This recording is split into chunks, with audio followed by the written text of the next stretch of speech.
I think it's just really important to find the native peoples of your where you live, figure out ways that you can give back and learn from them in an appropriate way without appropriation. Land acknowledgement is a great place to start. Like, it's important to me to always say that I am on Cherokee land, also Catawba land. Welcome to the Wild Herbs Podcast, where we unpack and uncover the healing properties of wild herbs so you can heal naturally with the plants beneath your feet. I am your host, April Punsalan, wild untamed plant lady, also a botanist, an ethnobotanist, and herbalist dedicated to teaching you how to heal with plants. If you want to learn edible and medicinal plants, you are in the right place, my friend. I am super excited today because I have with me Abby Artemisia, a dear friend and wonderful herbalist. She's the founder of the Wonder School and author of 2 amazing herbal books, the Herbal Handbook, and she also has the Wild Forage Life e-cookbook. So you're in for a real treat today. I'm glad you're listening. And so thank you, Abby, for being here. I appreciate your time. Oh, you're so welcome. It's such a pleasure to be here with you, April. Oh, thanks. So this podcast is new. When I thought about people to interview, you instantly came to my mind because you work predominantly with wild herbs and you're a botanist. And so you know your plants. And my listeners can definitely benefit from hearing about your journey and also encouraging them to forage in the winter. And so when I was reading about your life journey with plants, I was taken back by how you took field botany at Miami University. And then that's when things clicked for you, that you knew that you wanted to make this a life path and that this was your calling. Can you tell my listeners about how that field botany class ignited the fire in you? Yeah, definitely. So I have some neurodivergence, and that Miami University was the 5th college that I went to because for a lot of reasons. But one was that I couldn't find the program that I really liked. And so luckily it was like a miracle that field botany was the first class that I took because I immediately fell in love with it. Also, the professor became my mentor, and he also was the director of the botanical conservatory that I was also working at the school. And just being able to be outside and touch the plants, meet them in person, I think is what did it for me. Like, being outside in nature is my favorite thing. And I'm really a kinesthetic learner. So being able to do that, I just fell in love. Oh, I can run around the woods and do this for my job. And were different wild herbs, like herbal plants, speaking to you at that point where you're learning about plants, but you're also intrigued by their medicine? Yeah, for sure they were, but I came into that a lot of different ways, and I'll try and really abridge that, but because it's a very long story. But one of them is that I have my own tea business, and I met an amazing herbal mentor in herbalist Leslie Williams. And so I had 2 incredible mentors, and one was an herbalist, one was a botanist. And then I was also healing from some car accidents that cause chronic pain, which I still deal with. And so I really like to, especially recently, talk about that part of my story because I think there is this misconception out there that foragers have to be like these super buff dudes who are like super able-bodied and have to be able to scale the side of mountains. And that's not true. Like, it needs to be accessible for everyone. So that was a lot of my healing, was just going out in the woods with field guides and teaching myself, because nobody was teaching that where I was in Ohio at that time. And even with a botany degree, they weren't teaching what you do with the plants. There was one economic botany class, and it was like, oh, you can use these trees for lumber and you can use these for paper. and needs to build ships, but there was like no talk of herbs or food. It blew my mind. So I went on to TA that class, that field botany class, the next 3 semesters and teach folks about that. And a lot of it I taught myself. For me, it really was just being out in the woods and bringing books, which I would not recommend for people like to toot our own horns. It is so much easier to have a teacher to teach you. Yeah, it is. And what was your first wild plant that you really connected with and saw a change in your body? Like the first wild plant you collected and worked with and connected with that you think might have been a mentor too? Actually, gosh, there are so many. It's so hard to choose. And I would say the first one was not what most people would consider an herb. It was pawpaw. And that was just being out in the woods and creating a deep connection with the plant. And it is really prevalent in Ohio and where the place that I grew up and learned to forage. And so I think any plant can be an herb in the way that you connect with it. And so for me, that plant was medicine. And interestingly, like I have somewhat of an allergy to pawpaws. I know some other folks who do. I think it's kind of common, but I always eat the first pawpaw. I'll eat like half of it while I'm in the woods, and I can eat just a little bit and be okay. And then I'll spread the seeds. And so that's ritual for me. And Mm, so that's medicine for me too. I love that. I love what you said that any plant can be an herb depending on your connection with it. That's Mhm. wisdom. That's so true. And it doesn't even have to be ingested. Just what you're talking about with your deep connection with pawpaw. And Yep. being a friend, being a friend of pawpaw. I love Yeah. it. I love that plant. It has a beautiful structure in the leaves and the shape in the forest. I only would see it once in a while in Western North Carolina in the richest of richest woods. I can tell by listening to you, and of course I know you, that you have a deep connection and reverence for plants and the indigenous people of North America.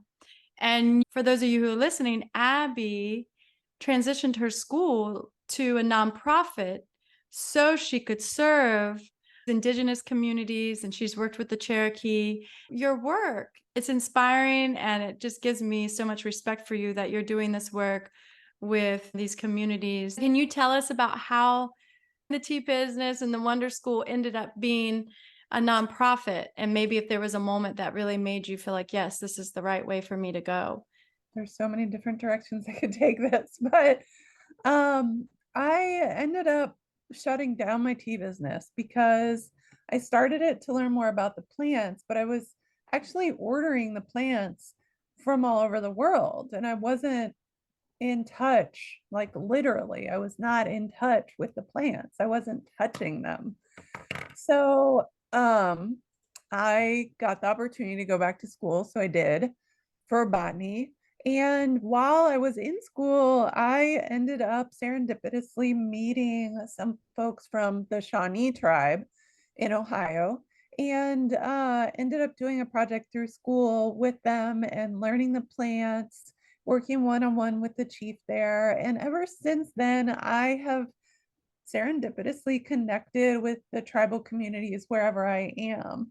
And it has been amazing. It has been such a gift and a blessing because I always try to give back, but I get so much more than I give.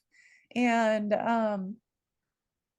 I just, the more I learn, the more I realize that one, like we were all indigenous somewhere, right? We all have a connection with plants somewhere, and that's still in our DNA. And that is what my indigenous friends say as well. Like we're all indigenous to somewhere.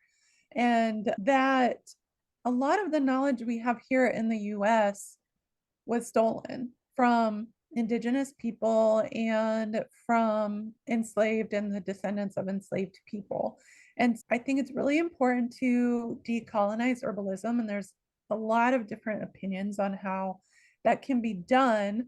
But I think part of it is bringing the voices of those people to the forefront Mhm. and providing what I call herbal reparations. So in 2020, we all know what happened. COVID started, and that was also serendipitously like a month before COVID started, was when I befriended local members of the Cherokee community.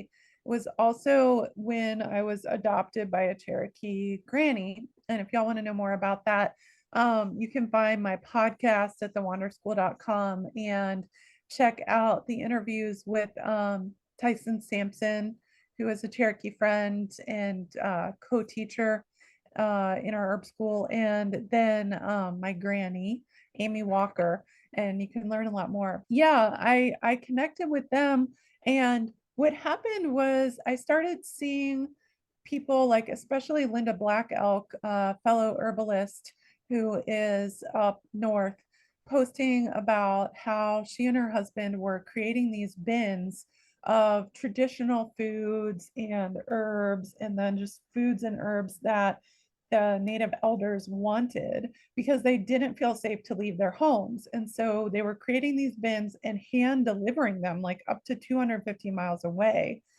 And so I had this giant apothecary because I have this problem, this addiction where I like can't go out and see plants that are food or medicine and not harvest them.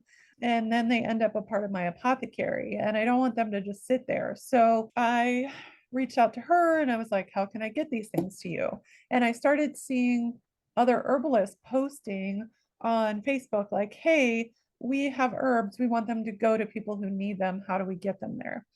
And then Black Lives Matter ramped up. And so I really wanted to get all of these medicines out to folks. And so I transitioned the Wander School into a nonprofit. And we mostly started sending out herbs from the apothecary here, but also making connections with other folks and getting them to send things to places and to donate as well, because that's helpful too. So Mhm. now what we do is through our Wildcrafted Herb School course curriculum, which is an in-person herb school, which we can talk about more, we employ indigenous and other BIPOC, Black, indigenous people of color as teachers and pay them really well and make sure that folks get that specific knowledge.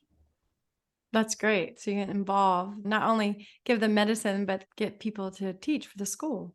I think that's a great thing that you're doing in the Cherokee. That's the biggest federally recognized tribes in the Southeast, right? Yeah, yeah, they're huge. And it's such a gift to be that close to that large of a tribal community. And so we also do things through the nonprofit, like go volunteer there. And I'll take a group of volunteers and we'll go work in my granny's garden. And she's got this amazing multi-acre garden.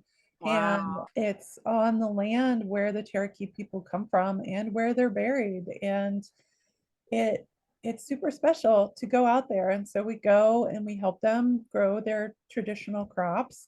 And we also go and we help make medicine from the wild herbs that they're gathering. And those then get given away to the tribe. I love that. Yeah, that's special. Keep medicine people together.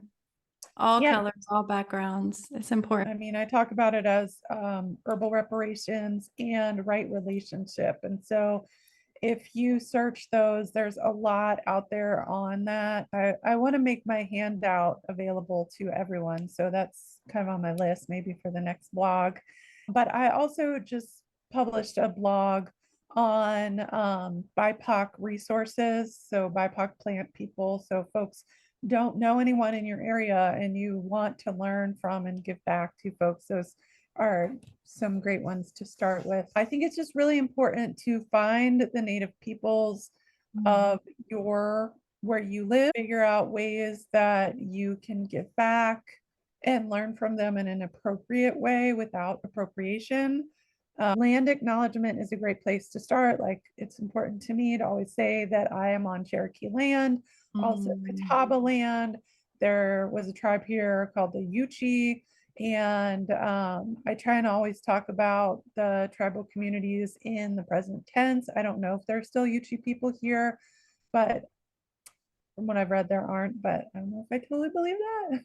And also Creek folks probably in this area as well. We're also giving back by, I haven't even talked to you about this yet, but we're starting a free and by donation herbal clinic. Mm. And so that will serve low income and BIPOC folks in the Asheville area. So it's pretty That's much. great. Good work. And so, through working with the Cherokee, have they ever said anything to you about how people that aren't native to this land can acknowledge them or how they want us to show up for them? Sure. Yeah. I think one thing we've talked about is the idea that white people cannot decolonize herbalism. And so I hadn't really heard that before. And I think that Mm. that's like something I've thought about a lot recently. Like, is it possible? Is it not possible? And I think a lot of it is opinion, but it's always important to me when I hear an indigenous BIPOC person say those things to really listen. And so maybe I can't decolonize herbalism, but maybe I can make space for BIPOC people, and maybe I can amplify their voices, and maybe I can Mm. employ them to teach. And all of these things, I think it's just important. There's a really good course out there, which I would highly recommend to any herbalist listening, which is called Woke Without the Work. And it's 2 hours, it's virtual. You can watch it whenever you want. It's very reasonably priced, created by BIPOC people for white people, Wow. for herbalists specifically, and it talks about like how you can have herb schools, how you can have herbal conferences, gatherings, and events, and do them in appropriate ways that are inclusive. So things that I hadn't necessarily thought of, like, yeah, it's awesome to have scholarships for your school and conference and things, but if you're not making sure that that person has transportation, if you're not making sure that they have lodging and food, like if you have a conference, like those things might make it inaccessible for that person to be there.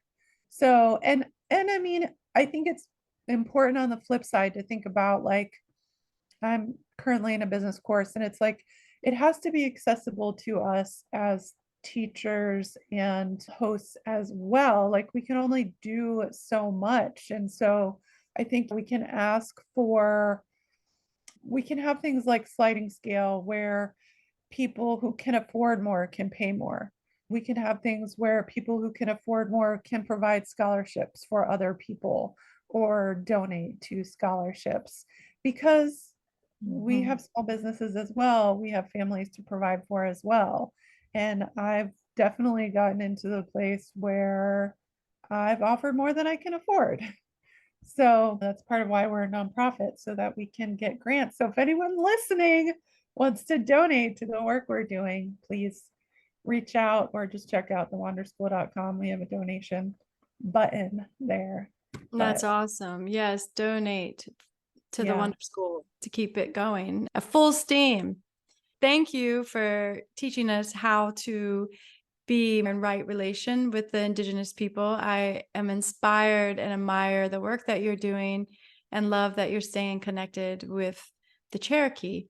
Is there, you know, something that you have learned about harvesting plants with more gratitude or anything that you've noticed that your foraging has changed a little bit from just being in their presence?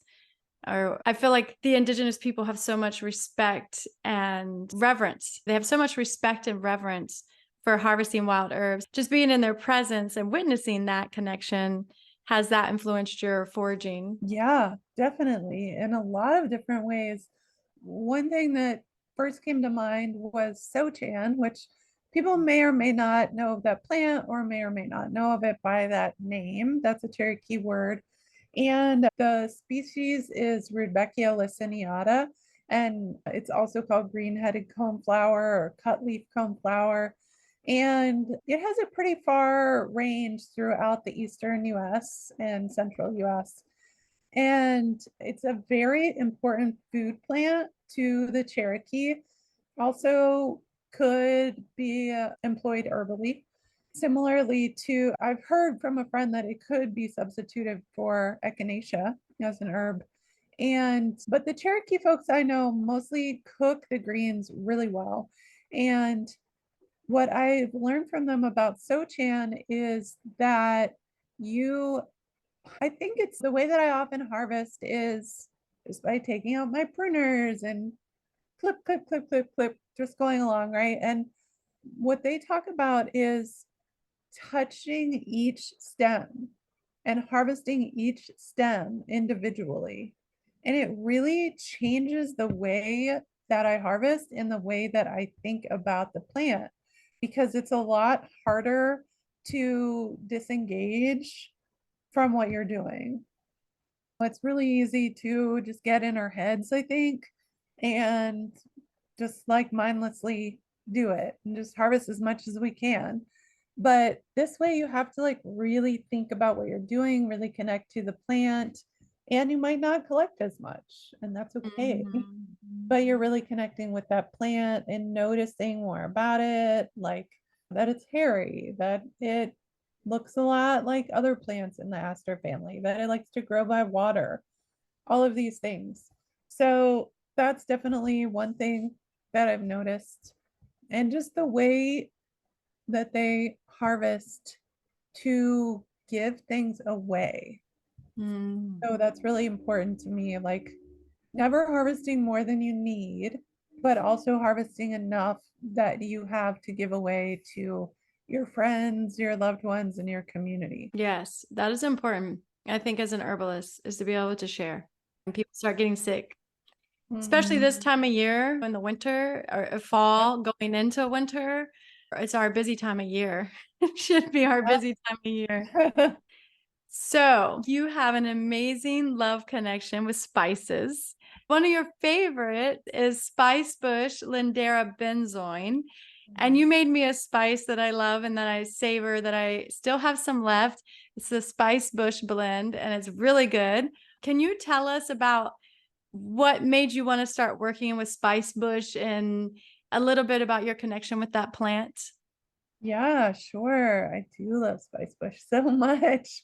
And I love her Spicebush started when I was in Ohio because it is in a lot of abundance there. I don't feel like it's in as much abundance here, but it depends where you are, but it's still all over the place. This is one of the first wild spices that I really started working with. I love that it's a shrub. I love that it's a native shrub. I often tell people to replace like the invasives in their yard with spice bush. So when I was in Ohio, there's a lot of bush honeysuckle. So that's one I would recommend to replace with spice bush. Here, there's a lot of privet. So it's good for replacing that one. Lots of other things as well. But it's also just beautiful to plant because it has those leaves that turn golden yellow in the fall, and then against the like fire hydrant red berries, they're the color of that tincture press behind me. It's very red. I just love it. I love the berries because you can dry them. You have to dry them really well. You definitely do have to expose them to heat because of the volatile oils in there. That doesn't mean they're bad for you, but it does mean that they can go rancid pretty easily. I dry them really well and then grind the whole berry in a coffee grinder or herb grinder and substitute it for allspice, which is what was done with it a long time ago when the spice trade was difficult. And then I love to add it to applesauce, pumpkin pie, anywhere. I Mm. make my own spice blend. It's in the Wild Forage Life cookbook that I have.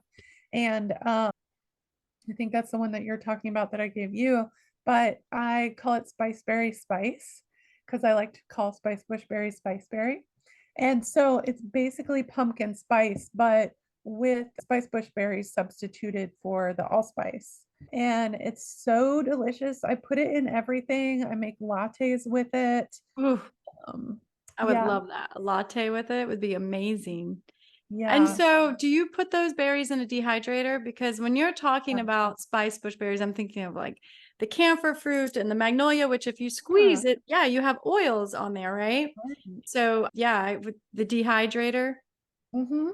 Okay. Yeah, I put it in the dehydrator like I do most other things, like low and slow. I might turn up the temperature a little bit higher, like 110, 115, because it is hard. It takes a little bit more heat than a leaf. So you could do it in your oven on the lowest setting if you had to, and then just grind it up. Do you think you could, because I don't have a dehydrator, do you think you could do it for 6 or 7 hours on a low setting and then transfer it into like a drying screen or a rack? And that would be enough? I haven't actually experimented with it in an Mhm. oven, so I want you to do that and let me know Okay, I'll have to how try. it I'll have to goes. try when I come to the mountains. Yeah, I would definitely do it and test it like every 30 to 60 minutes because you don't want to overdo it. You don't want to, Hmm. you know, Does it but keep the I don't know that it would really do much if you put them on a drying rack unless they're like right next to a dehumidifier or like a heater or something. and do they stay red? Does it stay red or does it turn like a brown color? Yeah, it turns kind of like a brown to like a maroon brown. I love it that you're using the fruit of a bay species, Laura Acey, Yeah. because I used the fruit of camphor the other day, just a little bit, not a lot, in Oh, my homemade chai tea, which yeah. you have a homemade Appalachian chai tea. But before we get into that, because I don't know if you're willing to share the recipe or some of the recipe with the listeners, but I Yeah. would love to hear about what are the herbal actions you feel of the spice bush? And it has herbal properties similar to other warming herbs like ginger. Mm. So it's going to be warming and great for things like colds, coughs, flus, things like that. I did learn also a while back from the Peterson's guide to what the herbal, whatever they call that, the herbal guide, Peterson's herbal guide to northeastern or northern and eastern region by Stephen Foster and Jim Duke, who were both very dear friends of mine, that it's actually good for candida, which I never knew before. Mm. I need to look back at that, and I haven't really experimented with it very much at all, but I really want to. So, but something else that I love about it is that it has been served at the beginning of council meetings during Cherokee council meetings to inspire friendship. Wow. So I served it to my friend Becky Byer, fellow herbalist and co-founder of our herb school that we used to have called the Sassafras School.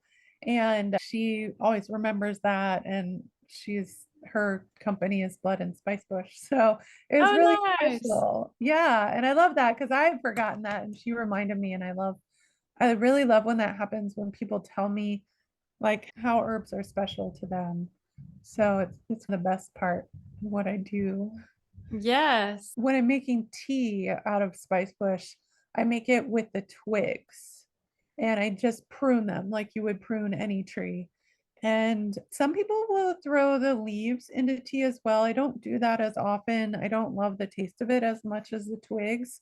So I do decoct the twigs. And in my Appalachian chai, in the Wild Forage Life e-cookbook, I combine it with the twigs of Carolina also and Mm. the roots of sassafras. Nice.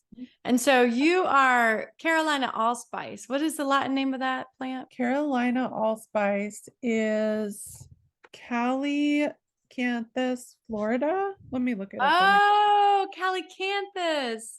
Yeah. Yes, that is so cool. Because Calycanthus is a plant that I always wanted to work with in the mountains, but I never did. That is so cool. So you use Calycanthus, the Yeah, twigs, it's actually Calicanthus floridus. Floridus. Yeah. And yes, So cool. I work with the twigs of both. I and then love it. the root of sassafras, and that's what I call Appalachian chai because it's got that warming effect and similar to the chai, the Indian chai that a lot of us know. That is amazing. The Mhm. twigs of Calycanthus floridus, Carolina allspice, which I've never heard it called that. I forget the common name that I learned it Yeah, by. there's so many common names for it actually. So sweet shrub, Yes, sweet shrub. sweet bubby is Yeah. berry bush. So yeah, there's a lot of common names, which of course, like we could go on and on about this being two botanists, but that is when knowing the Latin names does come in handy. Yes, I think if you're going to be an herbalist, if you are an herbalist or you want to be one, and you want to work with wild herbs, which you do if you're listening to this podcast, then yeah, I highly, highly encourage you to learn the Latin names. I don't think there's any other way, really. I think you got to do it. I think it's important, and I think it's also important to remember that there are indigenous people around the world who don't know a single Latin name and are Yes, super duper knowledgeable. that's really true. That's a good point because my friend Nishant, he is learning indigenous taxonomy. Cool. That's Yeah, indigenous exciting. taxonomy, how they learn the names. But it's cool because he talks about how a lot of the plants just have a song, not even a name, a song, which I think Oh, is so wow. special. Yeah, I think that is important to remember because I'm trying to learn the Cherokee names for the plants. And it's also like coming back to what I've learned from the Cherokee people, like that's a really important thing because their names for the plants are all about right relationship. So the relationship the plant has to wildlife, to people, to all kinds of things. So when you start looking at it like that, it makes so much more sense. And it's so much easier to remember that the Cherokee name for bee balm means hummingbirds, they eat it, Mm. than like Monarda didyma, which is named after some dead white botanist, you know? So What is the Cherokee name for Monarda didyma? the Cherokee name is Walela unitsagisti. Oh, Walea. So That's beautiful. yeah, right. So yeah, it means hummingbirds they eat it, and I think that's so Oh, much more helpful. it is. It is, and that sounds like a song too.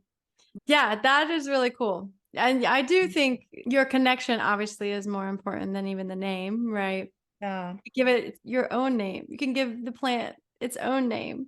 So Spicebush, and so you're putting it in tea, Appalachian tea, and you're making the powder. Have you ever made like a warming oil or a body rub from it?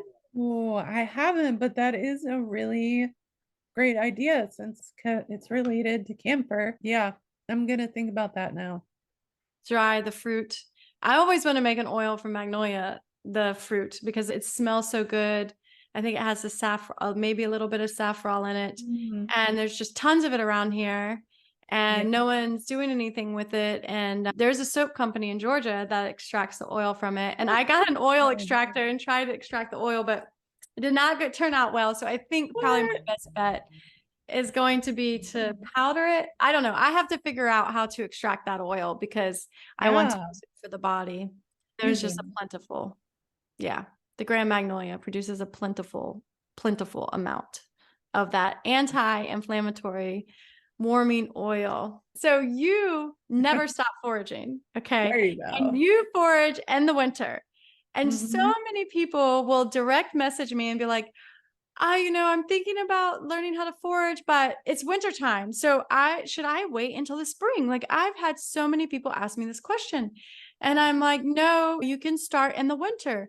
But I think for beginners, it's a little intimidating to think that you're going to be foraging in the winter and snow and that sort of thing, cold. So Right. can you encourage my listeners, one, why you forage in the winter and what you are foraging in the winter? Yeah, for sure. And you just gave me an idea to write a blog about this because we have so much to talk about. There's not enough time for everything. I know. Um, why I forage in the winter is because I get seasonal affective disorder And the only one of the few ways I'm able to keep my sanity in the winter is by going outside every single day. It's really important to me to be out amongst the plants, even when there's not a lot happening. But man, I was just out this morning on a walk with my dog and walking among the pines. Holy cow, in our herb school course curriculum, Wildcrafted Herb School. One of my favorite parts is our medicine show at the end of the course, and everybody makes some kind of something from plants and they make enough to give to everybody else. And Mm. it is always so amazing to see what my students make. And one of my students feels this close connection to evergreens. And so she made this evergreen body oil, which I'm going to show folks how to make. I do have a Patreon site, and we're going to be doing that in our class on the 12th. If you're listening to this later, you can get the recording if you become a member. Yeah, I had no idea that evergreen oil was soothing to for muscle aches, and it smells like an evergreen tree. And she was just talking about walking out among the pines. And now I notice that every time when I'm out, like just the soothing nature of that smell being out Mm. amongst them. And there's this whole thing, like, it cracks me up, honestly, with the whole fad that forest bathing has become, because I'm like, seriously, like, you're gonna pay people a couple $100s to go do this? Like, just walk in the woods. But I think it's important to remember that people need to be led, right? There's a lot of discomfort and Mm. fear often around going into the woods, especially for BIPOC people. And that's something to take seriously. And people need someone to lead them often. But Mm. the whole forest bathing, like, it is a very long tradition in Asian countries. And because it is true, like, just being out in the woods around the plants and trees, they give off phytochemicals that help our nervous systems. And so I really need that all year long, but especially in the winter. So that's why I do it.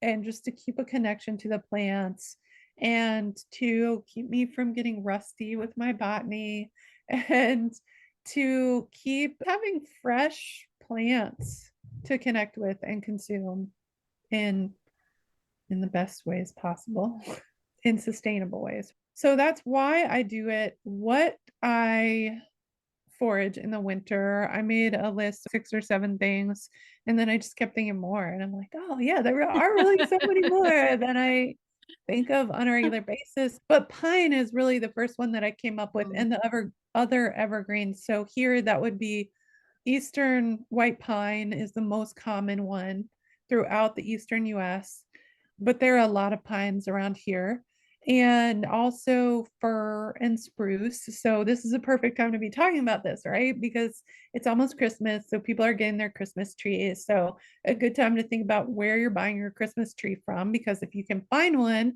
that hasn't been sprayed, then you can take those needles and you can make cool things out of them. So like in our Patreon class, we're going to be making infused salt and infused sugar and infused oil and sacred smoke bundles.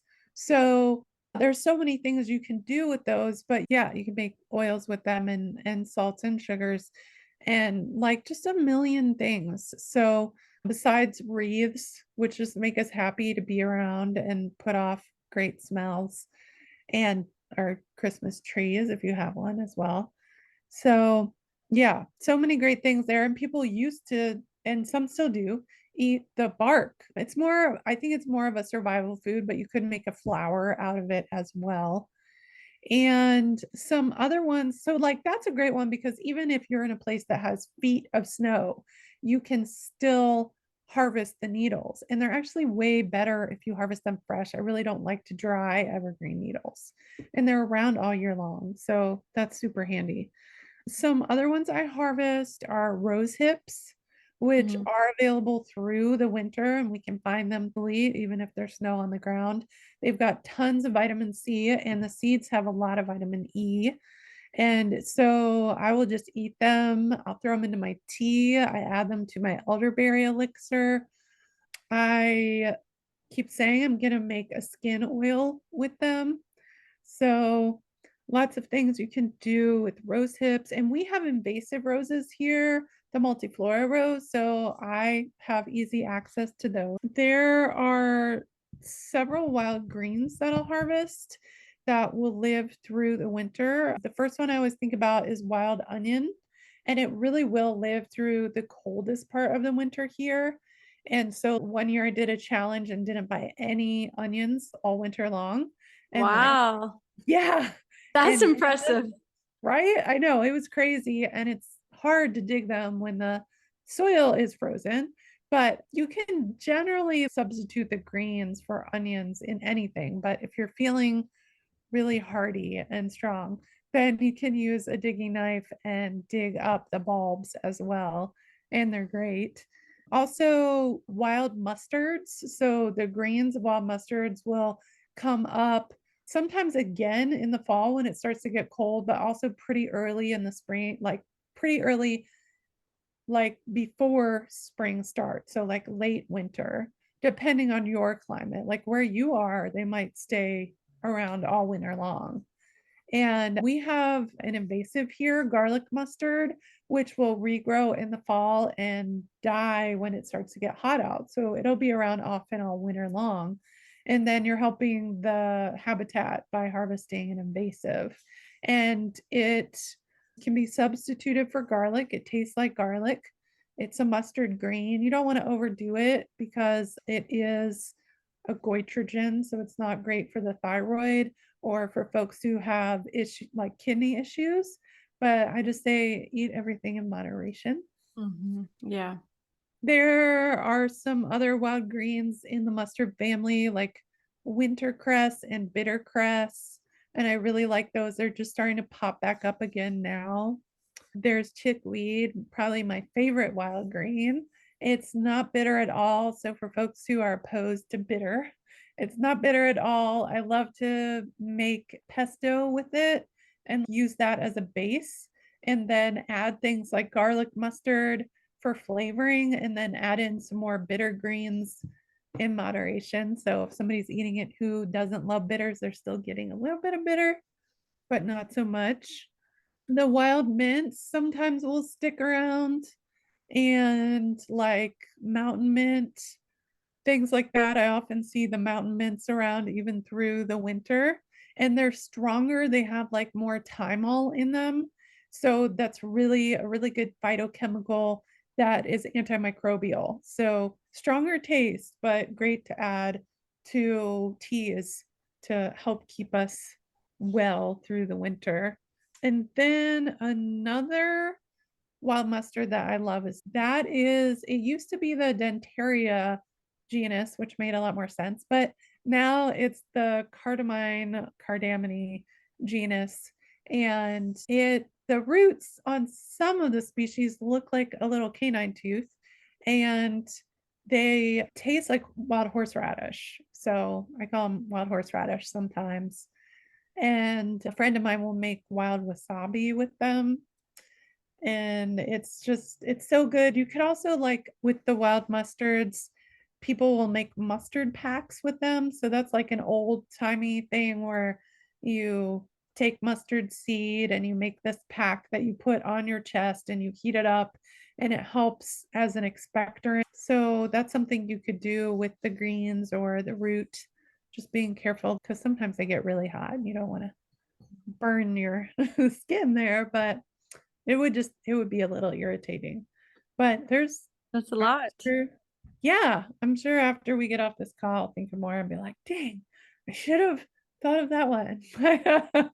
But yeah, and things too, like roots into the early winter, and then again in the spring, and like the barks, like the late winter, right? So, like before spring is technically here, the roots are going to be vibrant again. And also, the sap is going to start to flow, right? Like when we think about maple sap flowing, that's the best time to harvest twigs because the sap is flowing, and so everything is coming out of dormancy. So it's good to think about. Yes. I mean, winter foraging is super fun. Of course, in Charleston, it's, it doesn't ever feel like true winter foraging like it would in the Yeah. mountains. But I too tend to gravitate towards the evergreens in the winter. And I think their strength and durability and resiliency to survive the coldest temperatures gives us strength to get through the winter. And I was reading the other day that Fraser fir survived the last ice age. That's why it's only on the mountaintops at 5,500 feet and above, because it survived the ice age. And I'm like, Oh, that is a resilient plant. And it has some strong oils. Yeah, I love that plant. But forest bathing, I want to go back to that a little bit. So the first time I heard about forest bathing, I had envisioned like we're gonna go in the water and we're gonna forest bathe and we're gonna dip in and maybe we're gonna be naked. And I was like, wow, how are the parks putting this on? Like people are getting naked and going in the water and forest bathing. This is my kind of forest bathing, I'm thinking. And then I learned it's kind of like I've never done one before, but you go into the woods and you walk, but then what do you do? Do you know? Do you lay down? I was just looking this up because I was thinking about maybe offering some forest bathing to make things like feel a little bit more accessible for people. I know that there are certain what they call invitations. So Mm. it's like inviting people to do certain tasks while they're in the woods that help them connect. Because I think, especially in this American culture, right, we need to feel productive to make things feel worthwhile. So, you know, how I was actually thinking of adding a scavenger hunt to my herb school because just those things, like we need almost permission sometimes, right? So it's things like that. I mean, some could be just sitting in the woods, some could be like, can you find this certain thing? Some could be, can you write this about what you're feeling?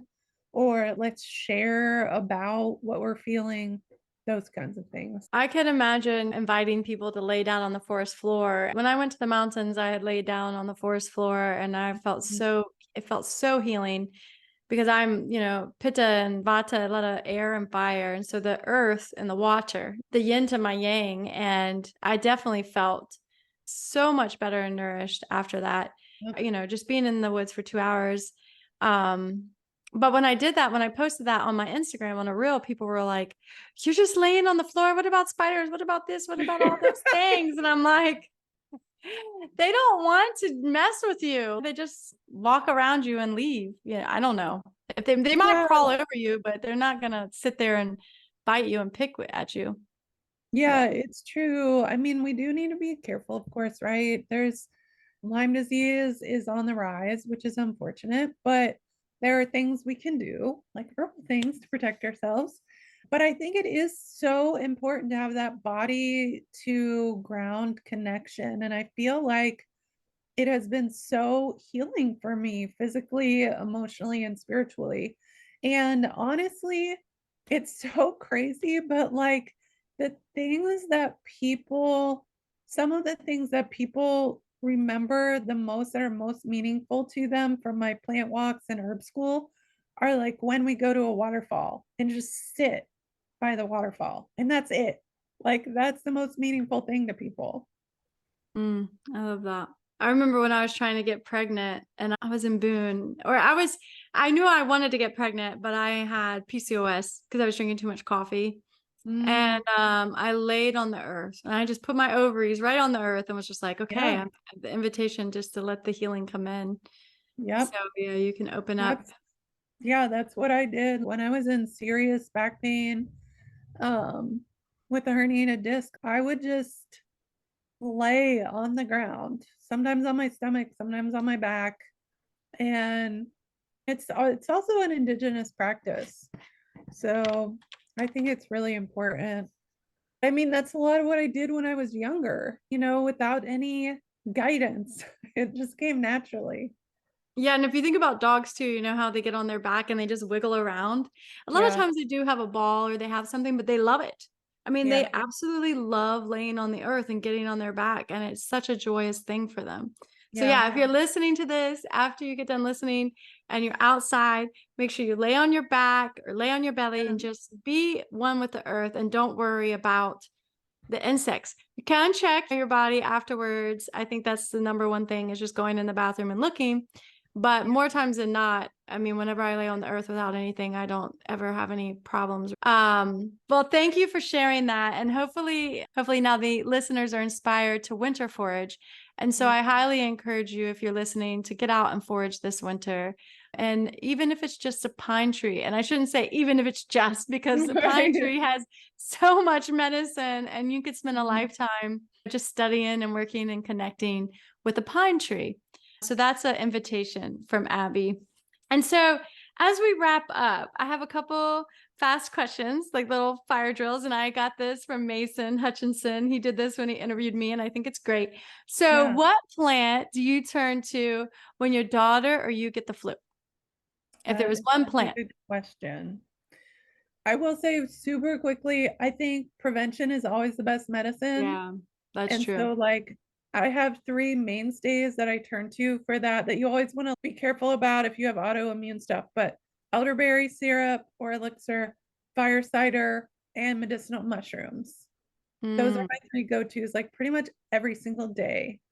But then if we do get sick, I mean, bee balm is one that I just come back to over and over again because it's got a ton of thymol, more thymol than thyme, super antimicrobial, good for so many things, coughs, colds, flus, fevers, etc. So I make it into tea. I add it to cough syrup. I make an herbal steam out of it. So gargle with it if I have a sore throat. And if you don't have access to bee balm, then thyme is great. Or oregano. It's funny you say that, because I found this really cool paper, and Monarda is really closely related to oregano and thyme. Like on the Yeah. phylogenetic tree, it's like oregano and thyme. And then Monarda is Oh, the sister species or the yeah. outlier, maybe it's older. I don't know. But I thought that was really cool to see Yeah, that. that is really cool. And so, what is your favorite wild mountain herb? This is so freaking hard. Just whatever one first comes to your mind. Right. The one that I came up with, which isn't only in the mountains, but it's a lot in the mountains, is sassafras. I like Yeah, it. I love it. It's mucilaginous and so really soothing for the respiratory system. It's an alterative, so great for early springtime when we're trying to clear out all the gunk and get our systems rebalanced. Yes. And what about your favorite wild mountain edible herb? Oh, goodness. Favorite wild mountain edible herb. There's too many. I know. Which one do you relish? Yeah. Um, I guess let's just go with Spicebush. Spicebush. I like it. Yeah, Yeah. the tea. I mean, the Appalachian tea. I want to try that. Monarda is a great one, and you're smart to turn to that because it's pretty readily abundant and it's very large. But it's not a rare species. It's Yeah. everywhere, and most places across North America have at least one different type of Monarda species. And yeah, the spice bush, every time I see it now, I think about you. Oh. And yeah, I like cherish my thing of spice. And then even the little packaging that you put it in, it was very thoughtful. Thank you so much for your time and sharing all your wisdom and knowledge with us. And how can my listeners stay in touch with you? What's the best way to connect with you? Sure. So the wanderschool.com, wander with an A, is where you can find everything. We're also on Instagram, instagram.com/the wander school. Same thing at Facebook and YouTube, and patreon.com/the wander school. We do a monthly class, plus lots of other cool ongoing botanical education. We have a virtual botany class for herbalists and foragers, especially. That's called Botany Breakdown, which you can find at the Wander School website. And registration is open right now for 2024 Wildcrafted Herb School. And that's in person. So if you want to go to an in-person school and work directly one-on-one with Abby, I highly, highly recommend it. Western North Carolina, Asheville, such a great place to be. And the best place to learn herbalism, hands down. The best place. It is pretty great. And we just do it Mhm. one Friday and Saturday a month, April through September. So lots of folks travel to come for that. Nice. Yeah, and what a fun place to travel to, Asheville. Mm. Yeah. If you want to learn from Abby too, you can purchase her book. She has the Herbal Handbook, which I have in my bookshelf, and I highly recommend it. It has really simple, nice herbal medicine making recipes and gets into how to make the medicine. And you did a great job with that book. Thank you. And also, she has, you're welcome, the Wild Forage Life cookbook, which you can buy right now as soon as the podcast is over. And can you find a link to that on your website? The Yeah, cookbook? so it's on the website in the Wonder School shop, and there's two different ways you can get it. You can buy it by itself, or if you join us on Patreon, you'll actually get that as a part of your membership along Mm. with the expanded version that has more bonus recipes in it. Oh, I like that. That's awesome. So definitely check that out. Head to wonderschool.com. And thank you so much again for your time and teaching the listeners how to make Appalachian chai tea. I wish I lived in Asheville so I could do it, but next time I come in the fall, winter, I'll definitely be thinking about sustainably, ethically harvesting some, or maybe just head to your apothecary and we could swap some herbs. Yeah. Thank you for your time, and I look forward to having you back on the show. Oh, thank you so much. Isn't Abby an inspiration? Check out the show notes because there's a link to Woke Without the Work, Botany Breakdown, and the Wonder School. And please share the show with any of your plant-loving buddies because it will really help this podcast grow and we can get more herbalists on the show. And also it will help our little business, Wild Herb Academy, grow and help support other herbalists that we get on the show and ethnobotanists and botanists, all plant people, right? We got to spread the love. All right, many blessings to you and thank you for tuning in. Peace.